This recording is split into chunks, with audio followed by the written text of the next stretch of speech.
The 5 P's of mastering the client game. Today is P number 2, and we're going to talk about products. To recap, we have people, product, processes, platform, and prosperity. And yesterday we talked about people. Today we're going to talk about product.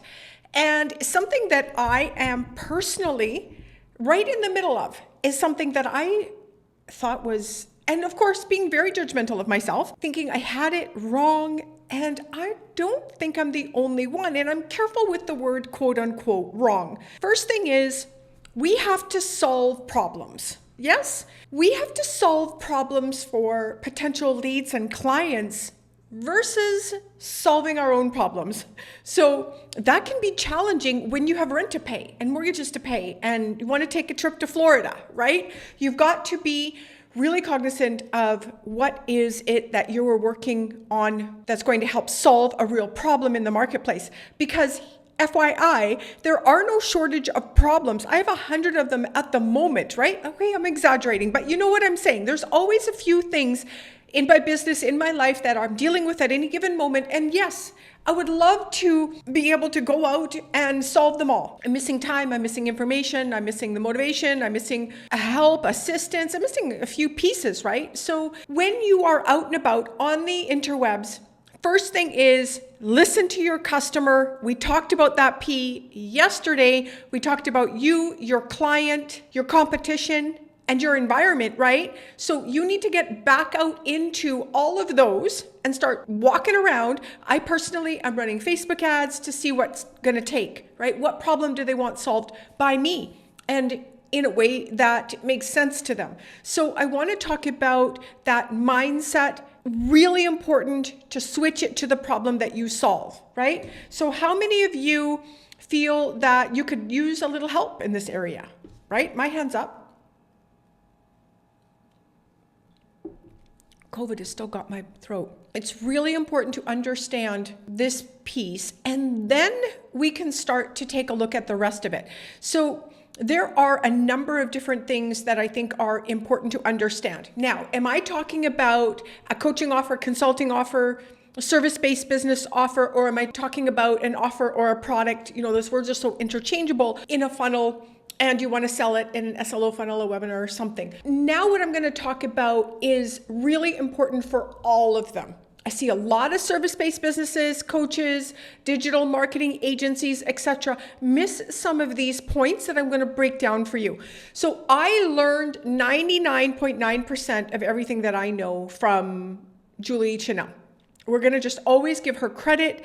I don't know where she gets the genius from. It's incredible. And I've learned a lot of this from her. And this is where I learned that even if I'm just selling me, it still needs to be these things. And if you're able to wrap this around yourself, it's a really great way to practice this, creating a product that's going to sell, and then you can carry the skill set forward or vice versa. Start it with something that you're selling and then wrap it around yourself, because I think this is really the differentiating factor in a product today. Product offer, we're going to interchange those, right? So the first is it needs to be irresistible, meaning don't give me something that's exactly the same as everyone else. I'm in the Go High Level group all the time, and I swear everyone's selling the same thing, and every VA is selling the same thing. How do I choose? So make sure that it's solving a really amazing problem. And I need it to also be what we're going to talk about next, and that is tangible. I need to be able to pick it up and touch it. And it's really hard to sell mindset, right? It's really hard to sell some of the things that we're selling, even when it's lead generation. Okay, what is it that I'm actually selling? Let's think that through. I can get you 10 leads. Yes. Now you can start to see, oh, I can maybe almost touch that. So it's very, very important to understand. So if you're selling VA services, it's very challenging. If you're selling a funnel, even that can be very challenging, because what is it really going to do, right? When you're on sales calls with these folks, you're going to ask them, what is the goal? And then you're going to ask them what's the goal of that goal. And you need to be able to tie what you're doing to that goal so that you can make that tangible for them.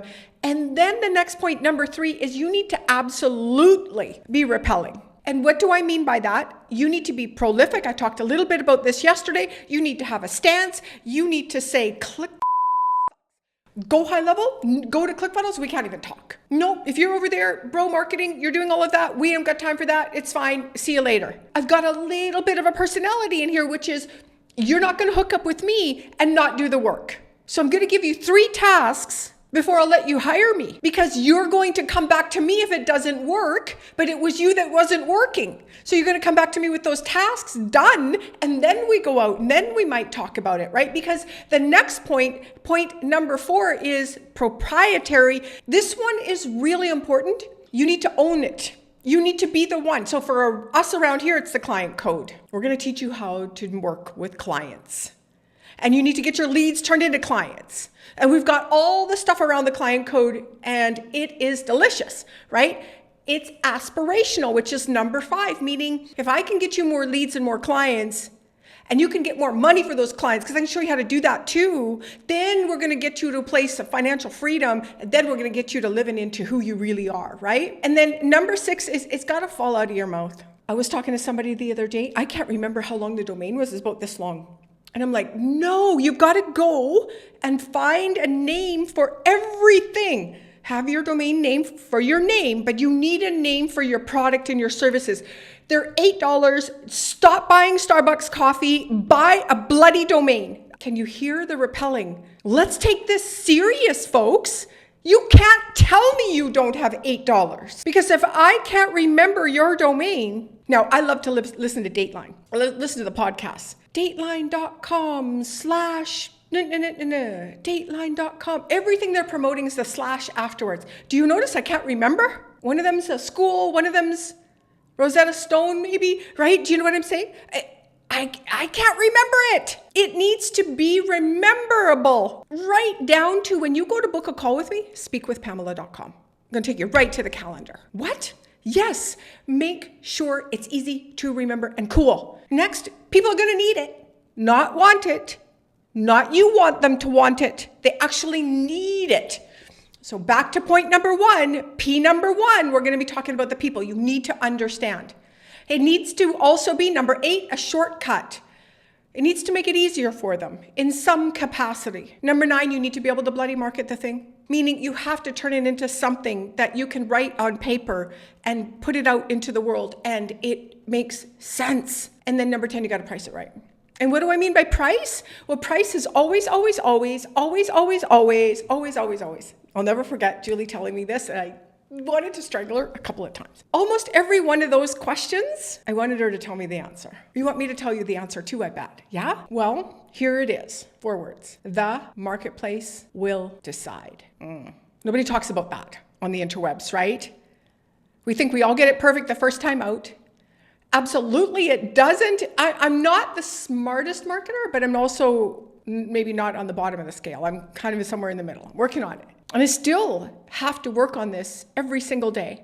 The offers and the names and the people part and all of it. It's a constant thing. And sometimes, I get tired. But you and I didn't sign up for this for easy.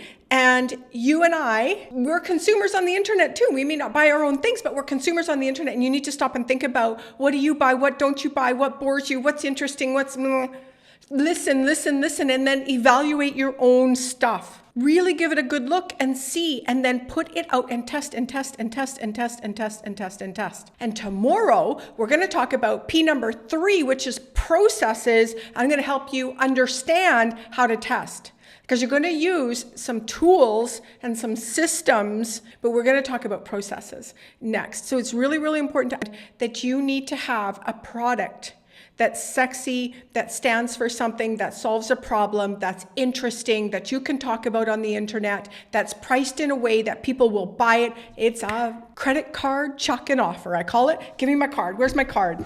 My husband took my credit card off my desk. Here it is. Let me buy that. And the only way you can do that is if you get out and start talking to the first P, people. See you soon.